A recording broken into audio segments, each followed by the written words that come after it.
Ty, first quarter, over here. First quarter, they came out pretty strong against you guys. At the end of the first quarter, James kind of gets going, is that what turned the tide for you guys at the end of the quarter? Going into the second was just what James was able to do? Well, yeah, James was able to make shots, but I thought what really turned the tide was Chris Dunn, coming in the game, his energy, his defense. I thought John Collins' energy, coming off the bench. I thought he did a really good job of just picking up our energy, picking up our defensive intensity. And then, yeah, of course, James made shots, which was huge for us as well.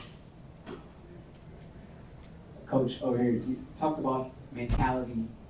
How did that kind of show itself on the defensive end before? Like I said, after the first quarter, or after the first 8 or 9 minutes of the first quarter, I thought we did a good job just understanding what they were running, how they were trying to run, the pace they played at, and then we was able to lock in, get more physical, to try to slow them down in their cuts and running their plays, and we did a way better job, from the second half of the first quarter all the way through.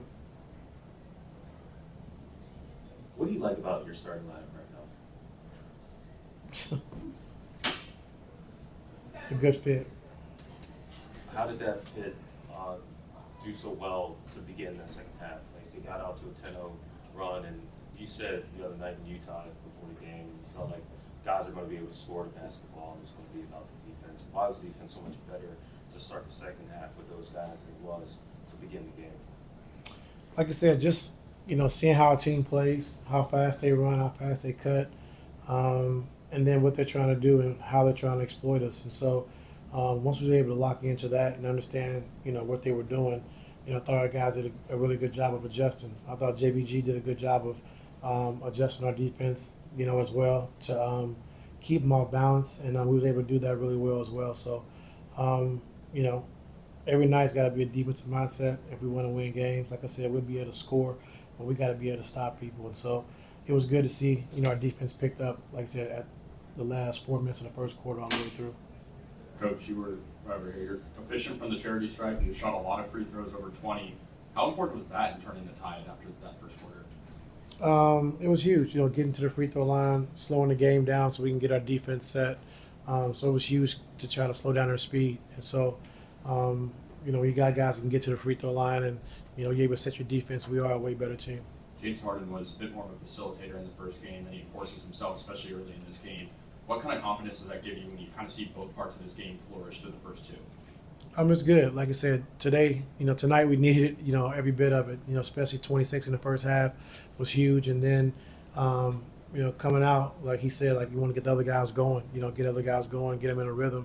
And so he wasn't really looking for a shot. He was looking to get guys involved and, just being a team player and just kind of get the flow of the game right. So it was huge for us. Coach, congrats on the win. What were you looking at in terms of like the first half to the second half? Because by the time you got to the second half, the game kind of blew a bit more open. So what exactly are you looking for in that beginning half where you're hoping they're tightening up defensively, and then the second half as you have a bigger lead?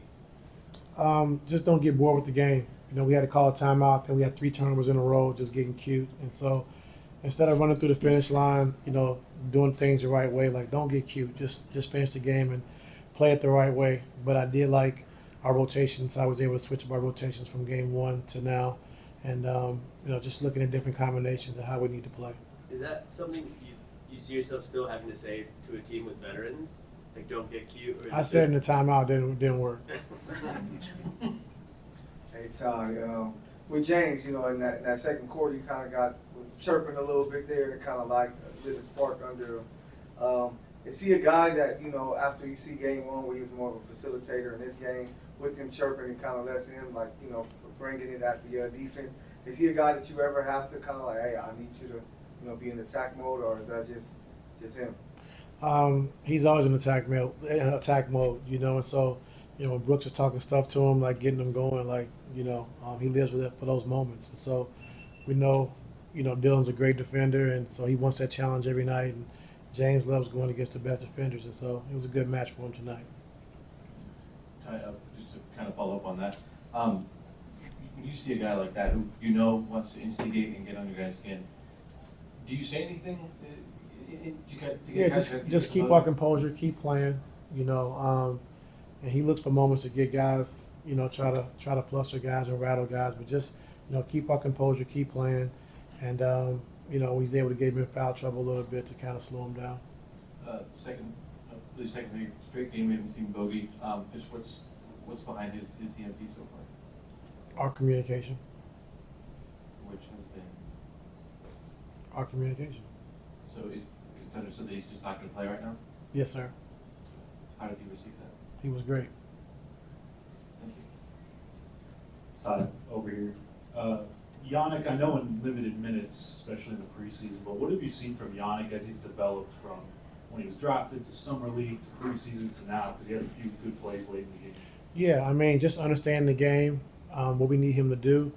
But not just Yannick, like all of our young guys have really gotten, you know, a lot better since summer league. And, you know, we owe it to our, you know, player development staff with Sean Fine, who leads that. And JBG did a good job of just locking those guys into the defensive end.